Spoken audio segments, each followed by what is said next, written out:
పుష్ప 2 కలెక్షన్ల సునామీ సంచలన రికార్డ్. అల్లు అర్జున్, రష్మిక మందన, ఫహద్ ఫాజిల్ ప్రధాన పాత్రలో సుకుమార్ దర్శకత్వంలో తెరకెక్కిన పుష్ప 2 ది రోల్ కలెక్షన్ల సునామీ కొనసాగుతుంది. డిసెంబర్ 5న విడుదలైన ఈ సినిమా అన్ని భాషల్లోనూ భారీ వసూళ్లతో దూసుకెళ్తుంది.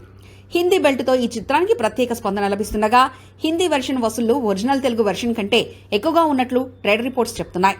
చిత్రానికి 1000 కోట్ల క్లబ్ చేరే అవకాశం ఉందని ట్రేడ్ అనలిస్టులు అంచనా వేస్తున్నారు.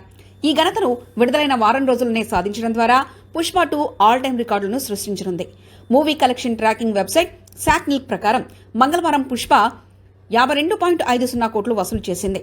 హిందీ వర్షన్ 38 కోట్లు, తెలుగులో 11 కోట్లు, తమిళంలో 2.60 కోట్లు రాబట్టాయి. మైత్రి మూవీ మోకెట్స్ ప్రకారం 5 రోజుల్లో సినిమా 922 కోట్లు వసూలు చేసి అత్యంత వేగంగా మైలురాయిల్ని అందుకున్న సినిమాగా నిలిచింది. బుధవారం కూడా ఈ స్థాయి వసూలు కొనసాగితే 1000 కోట్ల క్లబ్లో చేరడం ఖాయంగా కనిపిస్తుంది.